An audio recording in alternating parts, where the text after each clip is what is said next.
Welcome to the Greater Culture Podcast, where we have conversations about how to elevate the quality of life through movement, nutrition, recovery, and mindset practices. And welcome to another episode of the Greater Culture Podcast. Your host, Brad Marshall, and today, really excited to be joined by Mike McGoldrick. Mike is an athlete, a coach, somebody who's worked with Training Think Tank for a number of years, and I'm really excited to dive into some concepts around programming and how athletes can think about working out, whether you're just trying to get a little bit fitter each day in the gym or potentially interested in competing. And so, Mike, thanks so much for taking some time to spend with us on the podcast today. Yeah, no problem. Thank you for having me.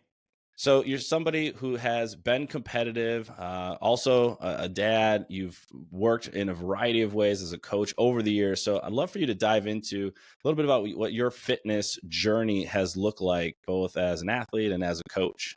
Yeah, sure.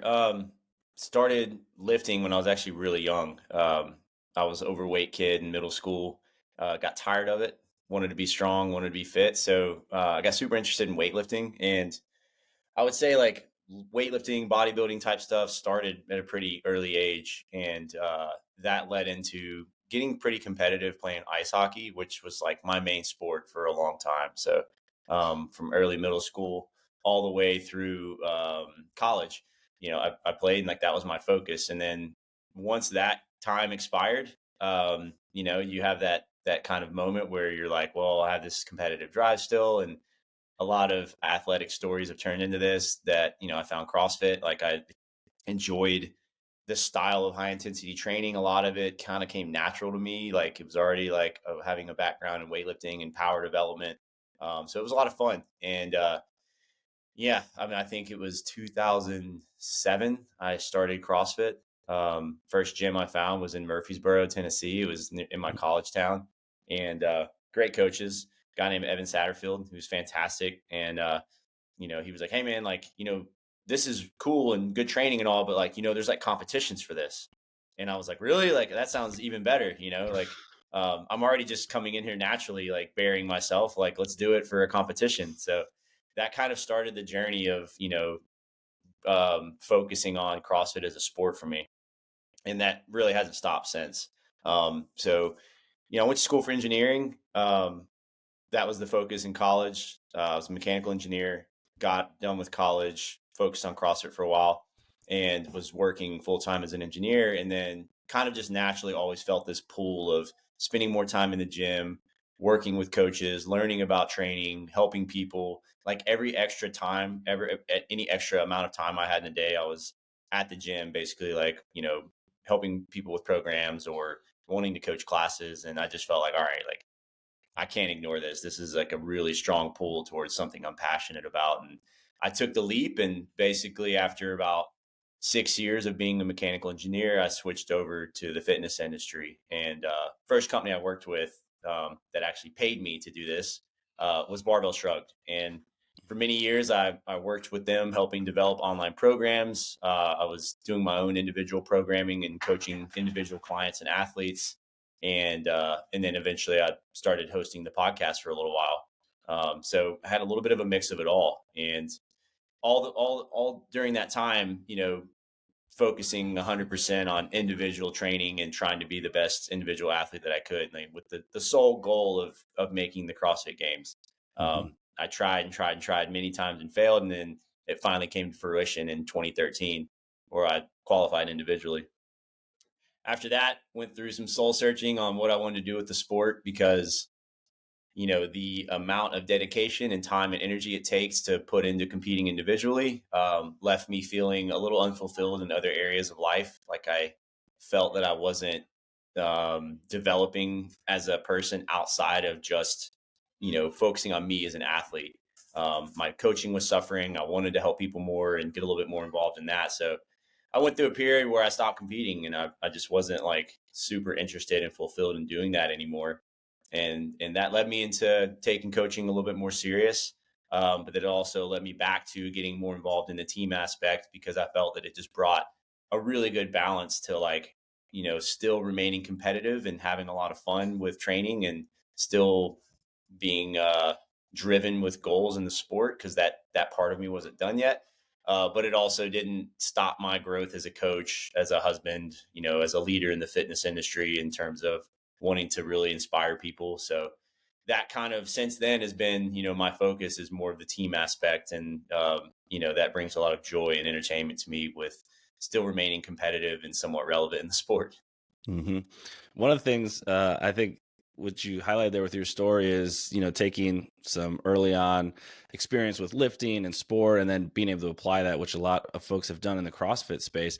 But you mentioned moving from engineering over to coaching. And I think that's something that it seems to be more common these days, where somebody graduates from college, they get into whatever their field is they studied, then they fall in love with CrossFit for themselves. They want to help others, and they make this transition then to coaching and trying to learn as much as they can. What did that journey or experience look like for you of, I'm a full-time engineer, I love this thing called fitness, I need to learn how to help others and, grow in that regard. So what was that process like of making that transition from something completely outside of fitness to, I do want to work in fitness now? Yeah. I mean, it was terrifying, right? Like the engineering job was very safe and secure. It was a family business, so even better. Like, you work with a family, like you got to do something really bad to get let go there. So I think it was a great job. I have a great relationship with my family, but I'm also someone that when I just feel, uh, when I'm being pulled internally into a different direction, like I have to recognize that it affects the quality of work that I do. So I honestly, I encourage people to do that. So I had to kind of walk the walk as well. Yeah. So that transition, yeah, I mean, it was scary, you want to do the logical things in life of, hmm you know, setting up security. The structure in the US is all about built on, making sure you have all your ducks in a row, making sure you have your life planned out. And very rarely are they putting a lot of emphasis on, look, you got to chase passion. If you chase passion and you perfect your craft, then the money will come. It's more about do all the safe things so that you have this security and that your life is planned out and nothing bad will ever happen to you down the line.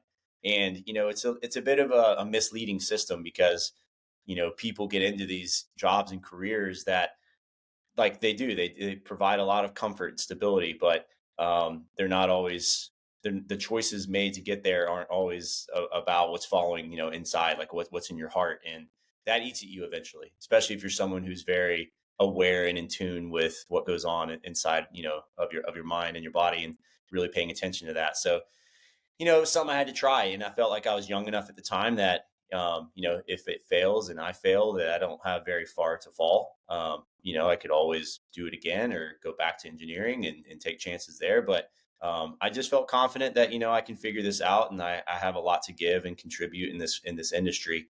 And, I'm just passionate about it. So the idea of waking up every day, getting to work on things that you just like, feels like a hobby to you, was exciting. Yeah, and one of the things you mentioned there, this idea of passion and understanding and knowing what that is, but then also matching that up with, hey, there's some steps that I can take to turn this passion into something meaningful. I think a lot of coaches take that same path of, I'm passionate about CrossFit. Maybe I get my L1, start coaching a little bit, and they're trying to figure out how to bridge that gap then of, how do I take this from part-time hobby that I enjoy to something full-time. You mentioned you got the opportunity to work with Barbell Shrugs, start writing programs. How did you go about educating yourself and building the skill set and the tools that would allow you to take that passion and turn it into something meaningful where you could help others on a more full-time basis? Yeah, I mean, it's a good question. And the fitness industry is tough. Like, there's, especially if you go to school for exercise science or, any fitness related degree, there's not like a million options out there of jobs when you come out. So a lot of it is entrepreneur based, and you have to kind of find a demand in the market and figure out a way to set yourself apart from what everyone else is doing when it's pretty saturated. So I was very fortunate that, I'm from Memphis. When I finished college, I went back home to Memphis and I found CrossFit Memphis, which is one of the first CrossFit gyms in the city when CrossFit was kind of new on the scene. And Mike Bledsoe and Doug Larson ran the gym, and they're the guys that started Barbell Shrugged, and they have always been entrepreneurs, by nature. Like, they started the gym, they were always doing other things in fitness, getting involved, helping run competitions, selling equipment, creating online programs. These guys are extremely innovative, and I just got extremely lucky crossing paths with them. Not only did they teach me a lot in regards to training, but also just like, the idea of ways to make it in the business world with different ideas related to fitness.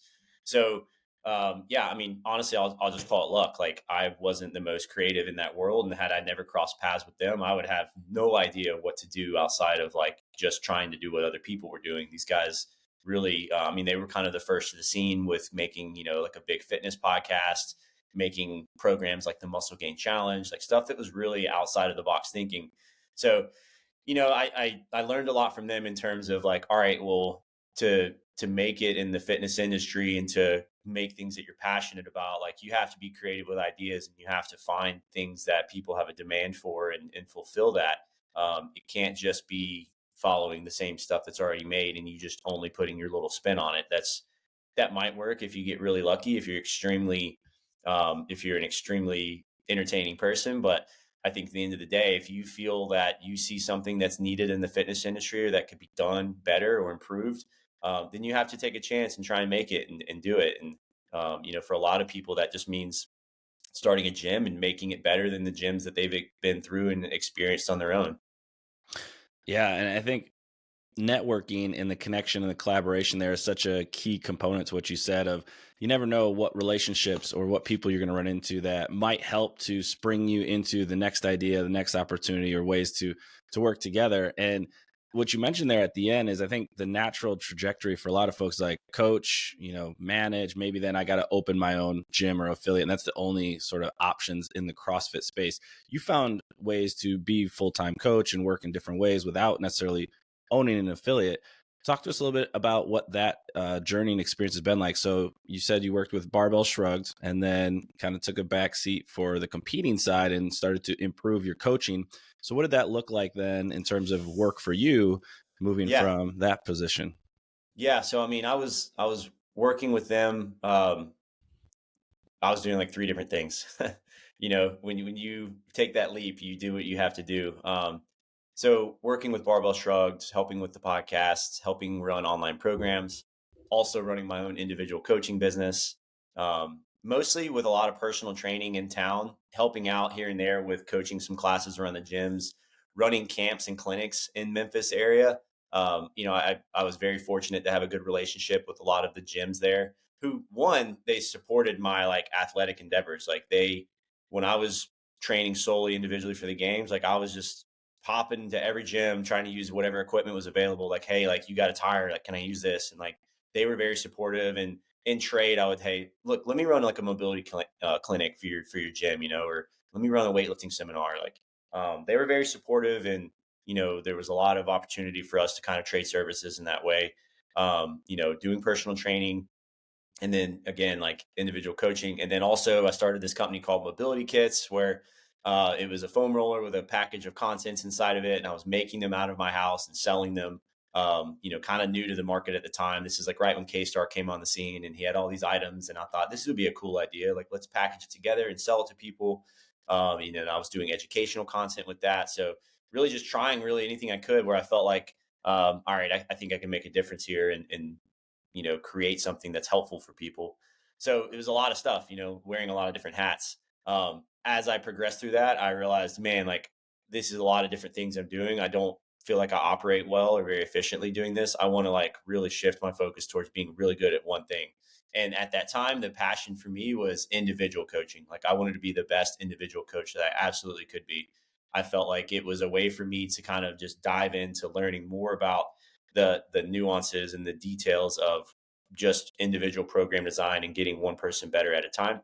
I wasn't extremely concerned with like the massive impact of the group model and all of that, which changes later on as you've noticed now, right? Being involved in affiliate and other group programs. So that kind of led me towards, being very passionate about the individual coaching side of it and getting involved with training think tanks. So Max has coached my wife Brandy since way back. I want to say like 2013 maybe, around that time. 2012, 2013. It was a long time ago, over 10 years ago. And I knew Max very well. We had a good relationship. Max used to be with OPEX, formerly OPT. And I'd gone out there to Arizona several times, and we'd done training camps there, and we developed a good relationship. And fast forward several years later, he eventually asked, "Hey, would you be willing or interested in coming to Atlanta to work for me and coach for Training Think Tank?" And to me, that was like, that's what I wanted to do. I was like, Mhm. I just want to work for a brand that's excited about, improving the coaching model, making this industry in terms of the individual coaching side of it more professional, more sustainable, more supportive for coaches that are, trying to pursue a career in this. And that just excited me. So we sold our home, we packed up and we moved to Atlanta in 2016 and took another leap. Right. Mhm. I left Barbell Shrugs, which, was bittersweet, but it was just, it was time, like things had changed and it was time to move on. And this is what I wanted to do. And it was a great opportunity for us. And it just so worked out that, Travis shares a facility, or shares a facility with Travis. Training Think Tank and United Performance, Travis's gym, operate all under the same building. Um, Travis needed a gym manager, and Brandy in Memphis was managing two gyms. So it was a good opportunity for both of us. So we decided to pack up and move to Atlanta. And that led us to basically where we are here now. So I'm still living here in Atlanta, working for Training Think Tank full time. And um, I mean, to not go too long winded on it, but that has slowly progressed into doing more and more things as Training Think Tank has grown. And, it's definitely evolved since when we first got here, where it was all about just individual coaching clients. Yeah, one of the things that I like about that story is the ability to say yes to all of these different things. Of yes, let's go try out these different training camps. Yes, I'm willing to move or relocate. Yes, I'm willing to push myself and be entrepreneurial with building mobility kits and things like that. So just consistently saying yes to different opportunities that come up that lead to sort of the next one, and never knowing where that call might come from of somebody who wants to say, "Hey, I'd love for you to come work with me or coach or whatnot." So all of those yeses led you to Training Think Tank. And over this time, you're still kind of growing and developing as an individual coach. Talk to us about what are some of the things that you learned along the way, because you said you were super passionate about helping individuals reach their potential, something we're really passionate about as well. So what are the things you learned along that process, along that journey of being a really in-depth individual coach for people? Yeah. It started with like the clients that I started with were not serious competitors. It was Mm, just people with, general physical preparedness goals. Like, let me just get you a little bit stronger, lose a little bit of weight. The first individual client I ever got um, was a guy I met on an airplane. We were just sitting there talking, and he saw me working, and he's like, "What do you do for a living?" And I was like, "Oh, I coach people." And he was like, "Oh, that sounds really cool. Tell me what that process is like." And I told him about individual coaching. And when I say the first individual client, this is like the first individual remote client. And he's like, I love this. This sounds great. I'd love a coach. And he like hired me right there on the spot, sitting on a plane. and and we had a good relationship. I coached the guy for about a year. He was a he was a complete pain in the ass. But it was a cool experience. He worked out at a Globo gym, and I'm having him film videos from, like down on the floor, trying to teach him squat patterns. And it was new to him. It was newer to me. I was kind of learning the ropes on it. And so I think what was the original question? I got completely derailed. just like some of the things, yeah, you learn Oh about yeah, yeah, individuals, which it's funny because it's one of them is remote clients could sometimes be really yeah. challenging to work with. I think one of the biggest things I've learned is, you put a lot of stock and investment into learning all the program design systems that you can, but at the end of the day, like, you need to learn to develop good relationships with people. That stuff's super important. Like, you need to understand long-term progression. You need to understand how to assess people, how to watch their movement, how to pick apart things that they're not great at and develop plans to help them improve. But at the end of the day, you have to be able to have good conversations with them so that you can relay that information and both get on the same page, that you are both full circle believing in, I believe in your process, you believe in mine, and we're working in this together and we're moving toward the same goal at the same time. Because if you don't have that, you could be the smartest programmer in the world, but if you have really poor communication and relationship skills with someone, you're not going to create buy-in with them, and it's going to be a very difficult, long, rocky road process of trying to coach them in the most optimal way. So it's been years of that. Um, I think it's always important to continue to, to pursue mastery as a coach, to never let up, to never be content. But don't let that be so, don't, I think a lot of coaches, especially newer coaches, make the mistake of never pulling the trigger because they always feel like they don't know enough yet. And they would like, well, I'm not quite there yet in terms of all the stuff I need to know. Then I'll be able to impress someone. Or, it's like, just start small. Like, don't oversell your capabilities, but at the same time, be honest with the person and be like, I've never done this before, but I'm going to give you my best. And this is the process that we'll take. And that'll create trust with someone. And I think that that's some advice I would give to my younger self as a coach is take on more opportunities like that and not be so worried about, not knowing all the answers yet. Yeah, sometimes building the airplane while it's in flight is the best scenario, where take the chance, bet on yourself, say yes to some of those moments. And one of the things that you mentioned there was this idea of building those social skills, be able to communicate, be able to talk to people. You got a client just from being able to share what you do and how you do that on a plane. So those social skills can be incredibly important, especially building relationships, sometimes more so than knowing the books and the progressions and some of the different things that you're working through, which is always tough because I think it's hard to build some of those social skills. You can get in the book and read through all the different strength cycles and things like that, but getting out and interacting with people sometimes is tough, I feel like, for coaches. Yeah, I mean, and that's coaching to me. That's definitely what it's developed into over the years is, you know, when somebody sees a coach that's good at something or an athlete that's good at something, they assume that they have the ability to teach them how to do it.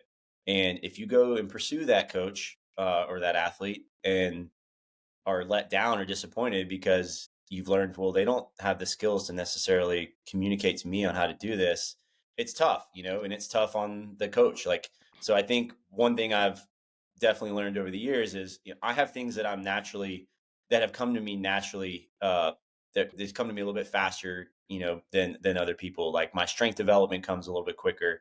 My ability to maintain a positive mindset in the face of adversity, I feel like is not necessarily a skill I've like practiced over years and years and years. I've just always been a very positive person. So I've worked with a lot of people that are like, I just want to have that mindset, that approach to things. Like, how do you always seem so happy? How do you always seem so positive? And for a while, I did my best to try and teach it, but I didn't do my own due diligence on like, I have to create systems now on something that always kind of came naturally to me to figure out how do I teach this to them better. So I would say like that's one of the biggest moments where I've kind of shifted my coaching was instead of thinking like, all right, well, I have these assumptions on, I've got years of strength development. I've got years of experience in the gym with lifting. I feel like it should be something that comes to people more naturally, but it's not. I have to be better about teaching these beginner systems to help someone actually progress in that. So to me, that was probably like, you know, just being like extremely vulnerable. Like that's been the biggest challenge for me is figuring out like the patience and the learning process of how to communicate that with people better. And, that some of that stuff's complex, how do you explain to someone how to be more positive, how to talk to them, how to like shift that internal dialogue they have to be something more positive instead of someone who's always kind of like shitting on themselves over and over. Because I've never had to do that. Like, my mindset has never been like that. Fortunately. So I think, when you work with someone like that, you have to, all right, well, what are the systems that I have? What's my process of helping them kind of reframe this? Yeah, it's funny how you mentioned that some things can seem so mechanical in nature, like movement. There's points of performance. There's things we're looking for. I can teach you how to do a squat or a press a little bit more efficiently and get you your technique better. And that feels like we're progressing. And then you get something that's a little bit more gray, like mindset and how you're thinking. And all of a sudden you're like, there's not these points of performance and these simple systems to help me dial Yeah. in those factors. It's one of the reasons I was so fascinated and studied sports psychology, because just understanding how people's brains work and how we can get people to move in a certain direction it's incredibly fascinating, and still is, even after all these years. And one Yeah. of the things that you mentioned is, having that positive mindset. I also imagine along the way, as you're working with folks and developing yourself as an athlete, is how you think about fitness and just overall health and wellness.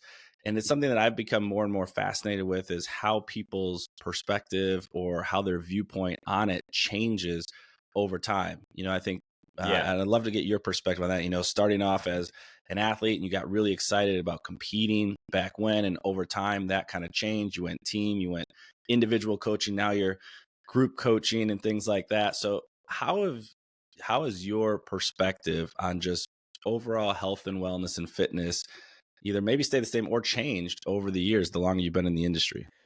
Yeah, great question. I love this. I'm excited about this conversation because it's definitely changed a lot. When you're young and you have this abundance of energy, your relationship with fitness is very conditional, meaning when things are great, you don't care about the future in terms of what it's doing to your body. Like Mhm. you got all this energy, let's just use it. And like, who cares about tomorrow? Like, we're just going after it. Mhm. And I, I celebrated that heavily.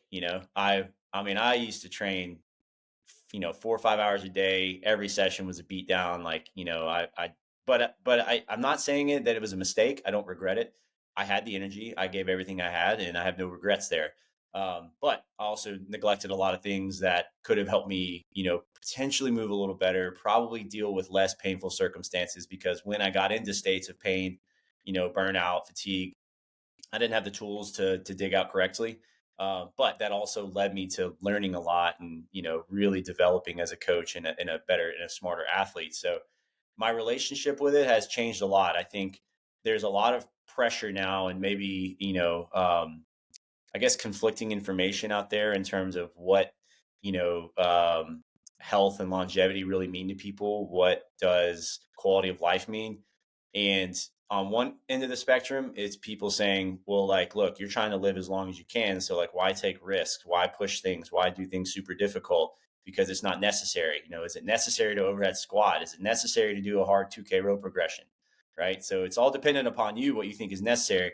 And then the other side of it, it's, like, be here now, be present, live in the moment. Like, you're getting older every day, and tomorrow doesn't even exist yet. So why would you live in this super safe, lifestyle where you're not taking chances and not having fun and enjoying yourself? If you want to compare it to something, think of it as like people's financial models. You're taught to save money for retirement, so you feel very safe and secure. But at the expense of that, you're not really enjoying your time now. You're not really spending any money. You're not buying things that you want. So I think there can be a balance to that, right? I think I believe now that you do need to do things that set you up for long-term success, to be able to do things and express fitness late into your years. I don't think that you need to make choices now that diminish that, or bring that to an abrupt end much quicker than you expect. But at the same time, I don't think you should I don't think that should stop you from enjoying what you're doing right now and what you're capable of right now. So that's why I've gone back and forth with that, right? Like, writing an affiliate program and being involved in affiliate gyms, coaching, helping run businesses for a very long time. I go back and forth. What is the point of having people do these hard things? Like, how is this necessary for their quality of life and long-term health and fitness? When really we could come in and never take chances. Nobody would ever get hurt because we do a bunch of safe stuff. But at the end of the day, like, where does that leave them? Does that leave them fulfilled? Does Mhm. that leave them bored? Does that actually build a fitness reserve? So I've kind of shifted my mindset on thinking of it now as like, I think you need to do hard training. I think you need to do things that are difficult and challenge you, because it builds a fitness reserve that over time you're going to have a natural regression anyway. And you need to be able to offset that difference of when you're older, that you have this kind of fitness reserve in the tank, the same way that you would save up some extra money for long term, so that you can continue to live the quality of life that you want, not just saving money to live paycheck to paycheck when you're older and you're kind of miserable and you're like, well, this is just enough. So that's, I don't know if that makes sense. um, but in terms of finding the balance between the two, that's how I look at it now. And it's my justification on why I feel like people should still do hard things, even though it may not be the safest route. I don't think you need to do dumb training, but I think you need to do things that scare you, do things that challenge you, do things that push your limits, and express as much physical fitness capacity capabilities that you can right now when you're able to. And I think that if you do it right, it will allow you to do this long into your later years. Yeah, the things you said there, especially at the end, the idea of quality of life, figuring out what you enjoy, what you're capable of, and hedging that buffer, if you will, against whether you want to call it chronic disease or just the time in your life when you're going to have to say no. You know, if it's like, hey, let's go skiing for the weekend, let's go hiking this thing, and all of a sudden you hit a point where you're like, physically, I just don't know if I can do that anymore. It's nice to express that now, you know, Yeah. and do the things that allow you to say yes to more things in life. And doing hard things helps build physical, you know, capabilities, but it also builds a lot of those mental capabilities. And it's amazing to see how that helps people grow outside of the gym, which I think is sometimes the most fun part of coaching is seeing somebody do a hard workout, they high five, and all of a sudden down the road, they're like, I've been doing all these hard things in the gym. All of a sudden, I'm doing hard things outside of the gym too, which I think is a Yep. really unique perspective. And when you think about fitness, I know Max is opinionated on this. I've heard from some of his perspectives on this idea of sport versus fitness. And CrossFit blends the two. Sometimes it's hard to tell where sport begins and ends and where fitness begins and ends. What is your sort of take on that? And even within the affiliate path, you know, we've got a fitness track and a competitive track. Do Yeah. you see those as two different courses, or do you see them as overlapping at different places? How do you think about, you know, competitive or sport versus fitness for folks who just want to move for an hour and get a little Yeah. stronger? Yeah. I mean, that's why we did that. When we started the affiliate program, we sat down and like, all right, well, what's this program going to look like? What are our values? What do we believe in? What are we going to stick to in terms of, you know, being true to our philosophies that we want to share with the world in terms of the style of programming and the message that we're putting out.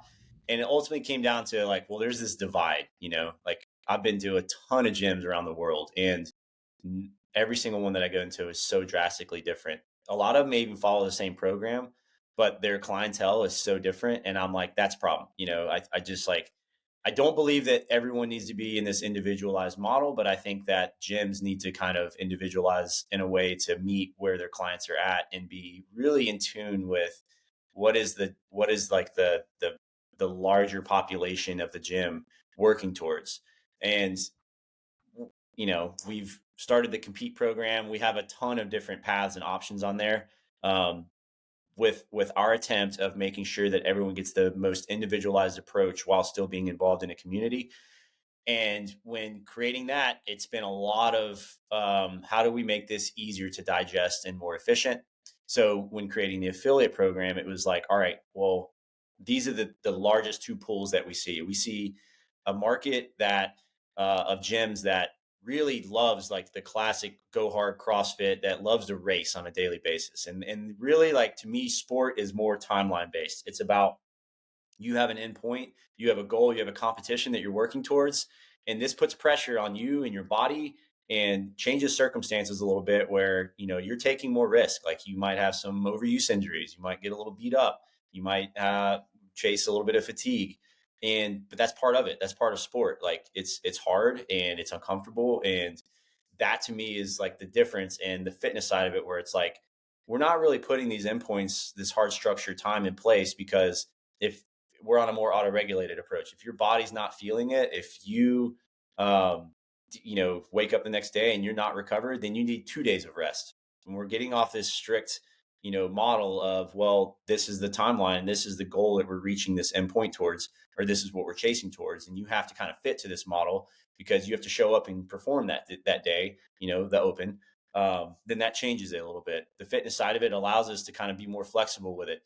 Now we do have time structures in fitness, meaning like we're all like, we still do the open in it because at the end of the day, like almost every gym that follows a fitness program still does the open, majority of them. But the pressure to do it and to show up and be there like is way less. It's not about showing up and like having to overperform. It's just more about like, hey, like this is the challenge that we're doing this month. So to me, that's the difference. The rush, I would say, the pressure on time is the difference between the two. Hmm. Yeah, one of the things that I like what you said there is having a specific goal or a specific objective, whether that's a local competition you want to throw down in, or maybe it's the open, or maybe there's something you're trying to work towards and achieve. There has to be a more intentional process to get you there. You can't just randomly throw things at the wall and see what's going to stick. One of the things that I feel like I've noticed too is the approach that people take, and it's something we've been trying to coach our athletes a lot on, is, are you having a more competitive mindset or approach, or more of a training mindset or approach of like, hey, today the clock does matter to me. How much weight I lift does matter to me. Or today, maybe it doesn't matter to me because I don't feel great. And Yep. you can almost shift and go back and forth between the two pretty seamlessly within day in and day out. Or it's like, hey, I'm Yeah. doing a qualifier. It's competitive time. I'm just training to practice, see if I can get my skills a little bit better for handstands and bar muscle ups. Great. That's training and that's fitness. Yep. And both of those can be interchangeable based on how we think about it. And Yeah. maybe you've had some experience with this too, of if we're in that competitive mindset, probably more than 60, 70, 80% of the time, it tends to lead to a little bit of burnout or overuse, or you can get, I think, ground down a little bit more. Yeah, absolutely. I mean, you see that on the highest level with athletes, and you see it definitely in the gym, right? Like, so that's something we're trying to fix. Like when we create the competitive and the fitness side of the programs, it's not about like, all right, competitive is like really hard stuff, and then fitness is just the scaled down version. It's an entirely different shift in values and mindset that we're trying to pursue with that.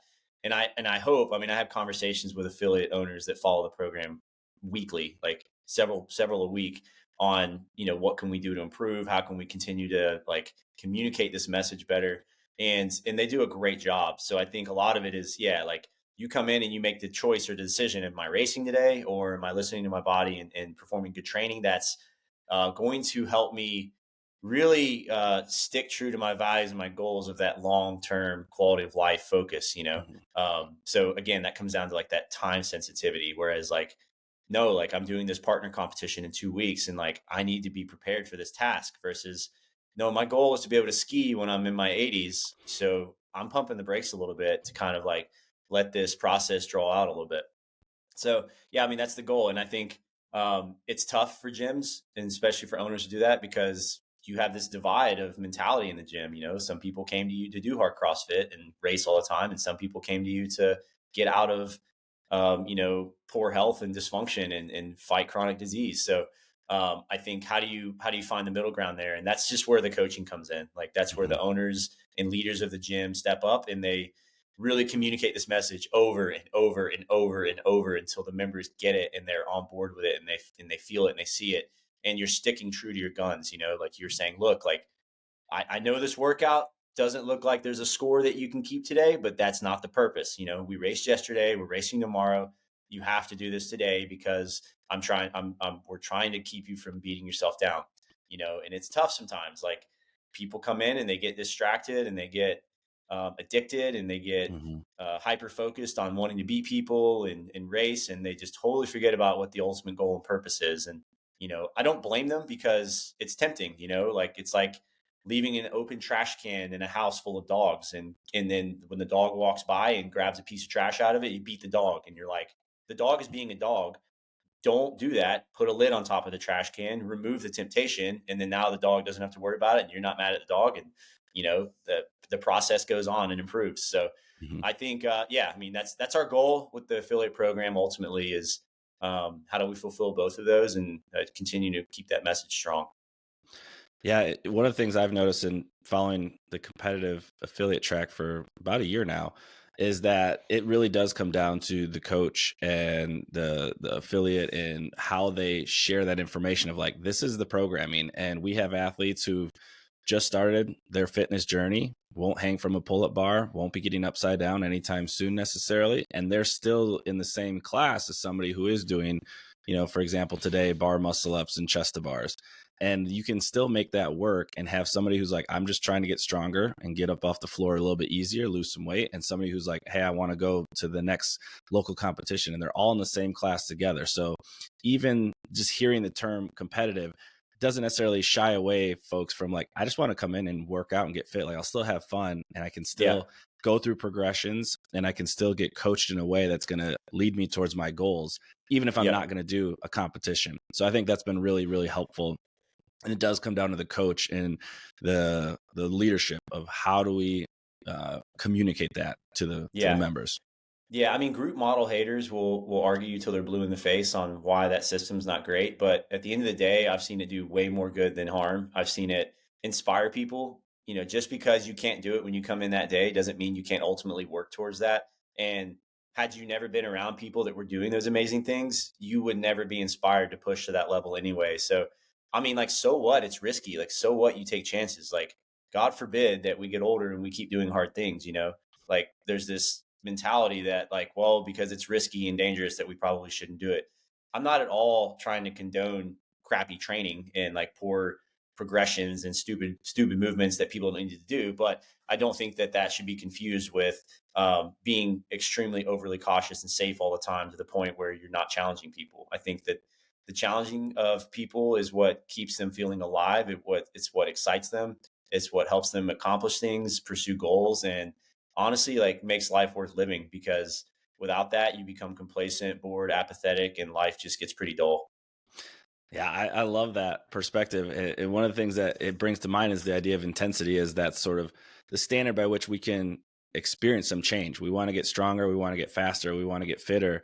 Intensity is typically the way we get there. And in a group model, when you see other people pushing themselves, there's just a higher likelihood you're going to push yourself, because you're like, hey, Yeah. they're working hard, I want to work hard too, versus by yourself. And so, yeah, there is going to be more challenge. It might look a little bit more debilitating by the end of the workout, but we're also going to experience all those benefits on the other side of that intensity that works for you for that day. Yeah. I mean, you know, we originally, you were asking me like the transition of phases and stuff that I do with Training Think Tank. And, you know, it was heavily individualized. And then Max and I and several other coaches, we all sat down and thought, like, we need to make a bigger reach, because we see how powerful community is. And our only community right now is individual coaching. And that's where the birth of the competitors program, is what it was originally called, but TTT Compete came into play. Was we have the ability to, you know, share our training principles and philosophies with the competitive community in a better way than just saying, hey, like, you got to sign up for individual coaching with us. We want to create this outlet for people to follow, you know, for people that are kind of in and out of that phase of life, because that's a model that's not for everyone. You know, like, not everyone needs an individual coach.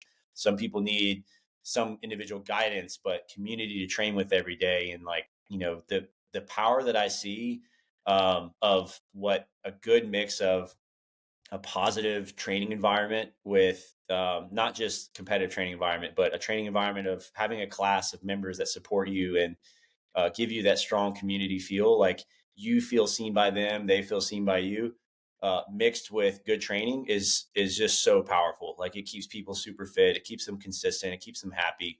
And I just think, you know, that's one of our goals, was continuing to build outlets like that. So that's where, you know, the TTT Compete came in. TTT fitness products were something that we created after the fact. We're like, all right, well, we've got these competitive people that maybe you're phasing out of doing competitions, but still want to train hard and have good stuff, but aren't necessarily focused on trying to be their best in the open anymore. So we came up with the TTT fitness programs, which is another outlet for those that are kind of getting out of that competitive racing scene.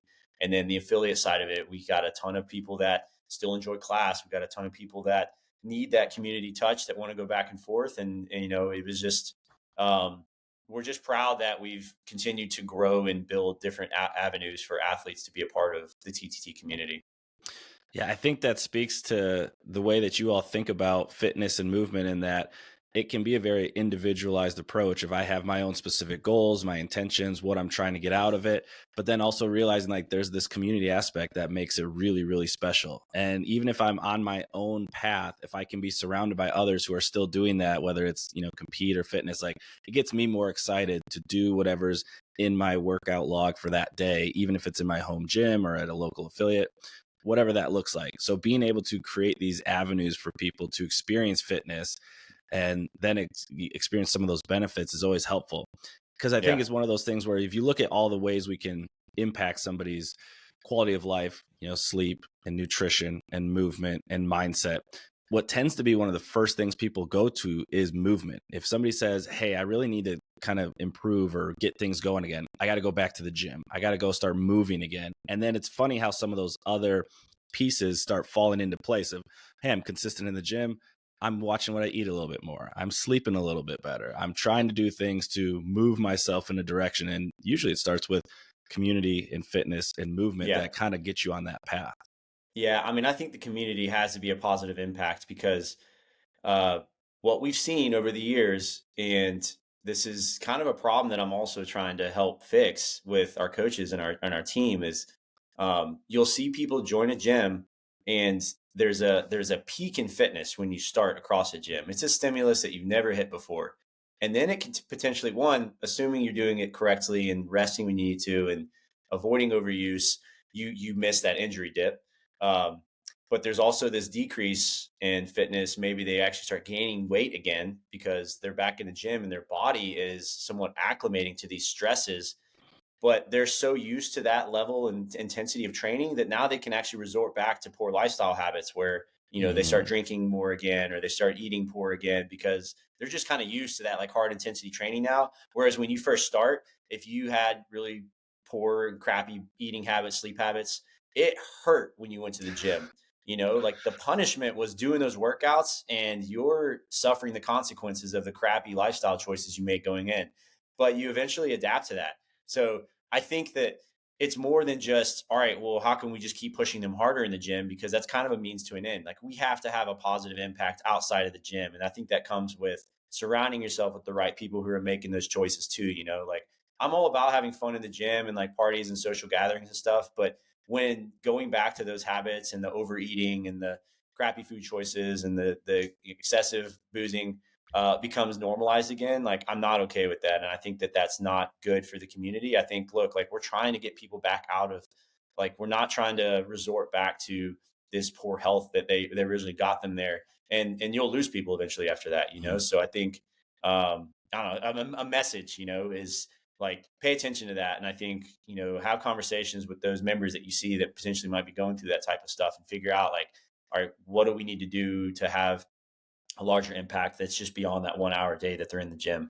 Yeah, it's fascinating because as a coach, I feel like I've seen that in athletes of all levels, whether it was collegiate athletes who like worked out solely for the reason of getting better at their sport, and then the sport is gone, and they're just like, why do I need to keep working out? Or you see folks who get into CrossFit, get super competitive, and then it's like, I don't ever want to work out again because I'm just so burnt out, and I don't want to think about back squat progressions and blah blah blah because Yeah. it's overwhelming to them. Yeah. And one of the things as we've been talking here, starting to get a better picture and viewpoint of, you've mentioned this idea of quality of life, something we're pretty passionate about too, of trying to elevate and enhance the quality of life of people. So given where you're currently at, how do you think about, or how would you define that concept for you? Like, what does quality of life look like as someone who's been competitor, coach, and Yeah. has, transitioned over the years? I mean, that's a deep question. It's definitely changed over the years. I'll just start with what I use on myself. I think it's easier for me to kind of construct the idea and relay that message a little bit. I feel like, you know, I've gone through like identity crises when coming out of, competing full time, not knowing who I was as an athlete or what my self concept was. I've kind of had to reframe it. And it has affected quality of life. I think to me, what it means is finding a state of, ultimately just like finding a state of contentment or happiness, right? Like that's Mhm. what a lot of us are after. We don't want to be suffering. We don't want to be in a ton of pain. And what I mean by pain is like unenjoyable, meaningless pain, because we're CrossFitters. We deal with pain every day. That's a little different. Like we choose to go to the gym and suffer.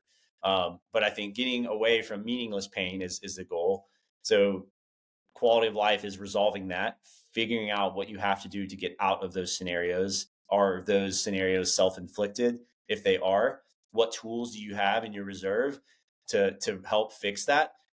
If they're out of your control, what tools do you have in your reserve, whether it's spiritual, community? Like you have to have something that you lean on to help cope with those difficult things that you're going through.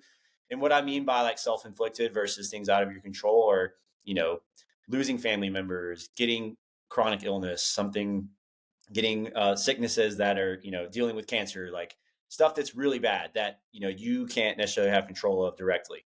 Um, the other side of it is stuff that's self-inflicted. Are you continuously making the same bad choices over and over and over? Why is that happening? Getting down to the deep roots of that. And ultimately for myself, when I found myself going through hard times like that, where I felt like my quality of life was diminished, am I overtraining too much? Am I pursuing training for the wrong reasons? Am I not learning enough? Am I pulling myself away from community? It's all these different things that kind of get out of balance. And I felt like I didn't have tools or an understanding of where these areas might be lacking in certain ways.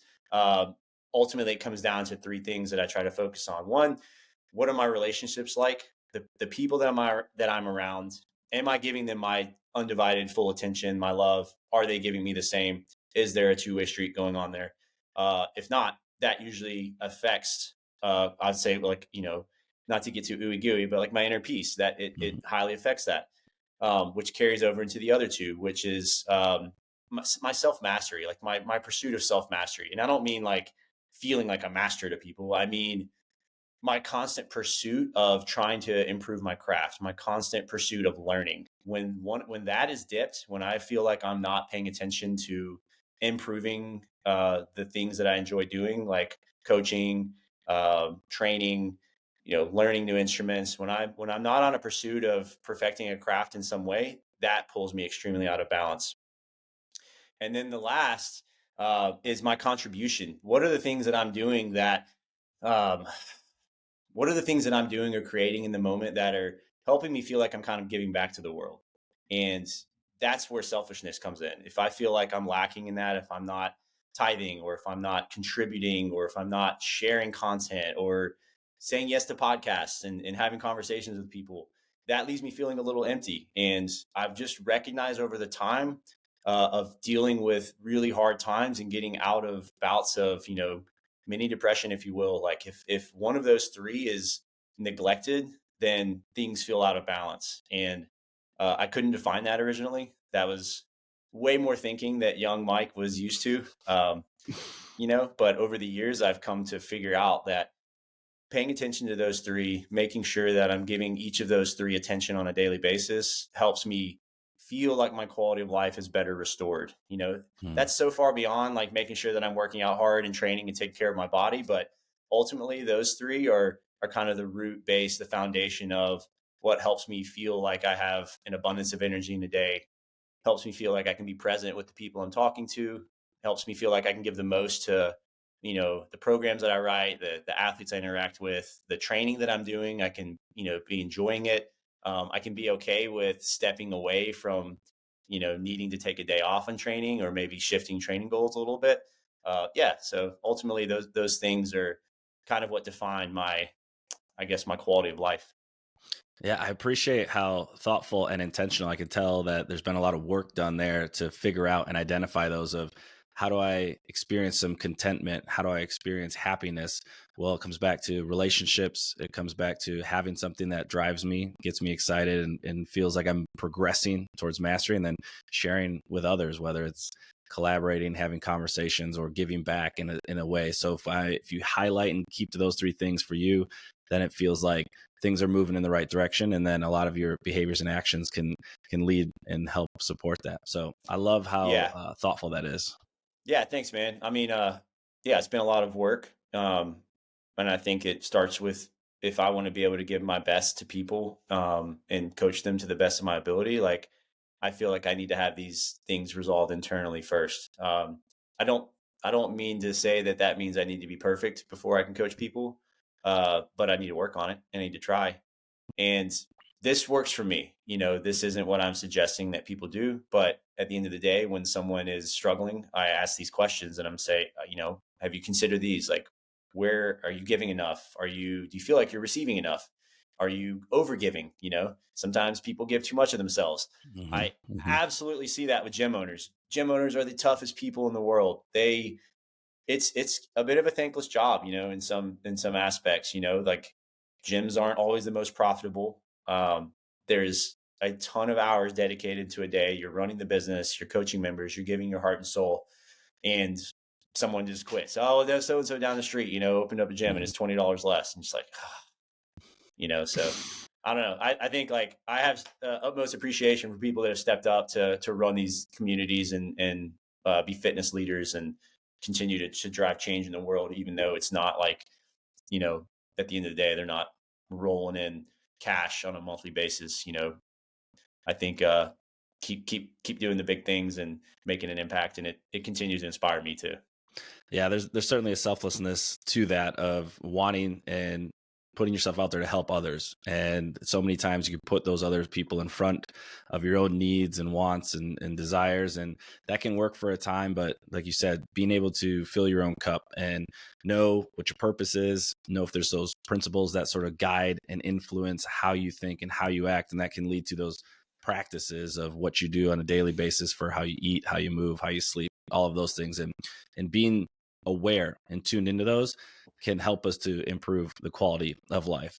And so Yeah. with that, Mike, I want to be respectful of your time and want to say thanks so much for taking some time to hop on the podcast, have this, really enjoyed this conversation, learning about you and what your trajectory has looked like from athlete and coach and how you think about fitness and health and working with others. We've been very appreciative on our end of working with Training Think Tank as the affiliate, programming, and just what you guys think about and how you process and put a lot of thought and effort into the way that you program and work with the affiliates. So appreciate you for that. So if anyone's interested in connecting, with Training Think Tank, the affiliate programming or anything like that, what would you say is the best way for them to get involved? Yeah, I mean, first go to our YouTube channel. We put out a ton of great content. So youtube.com/training think tank, I think is it. Otherwise, just YouTube training think tank. Yeah, ton of content there. Our Instagram channel is basically just sneak previews of everything that we create on YouTube. And then our website, trainingthinktank.com, all of information about all of our programs are on there. We have nutrition services, we have affiliate programming, we have individual competitor program, we have individual fitness programs, rowing progressions, bodybuilding cycles, you name it. We have an outlet for anyone that's, just trying to improve their fitness. And honestly, like, I'll be real. Like, it's for fitness enthusiasts. It's for someone that wants to take it serious and, is very mindful about their approach.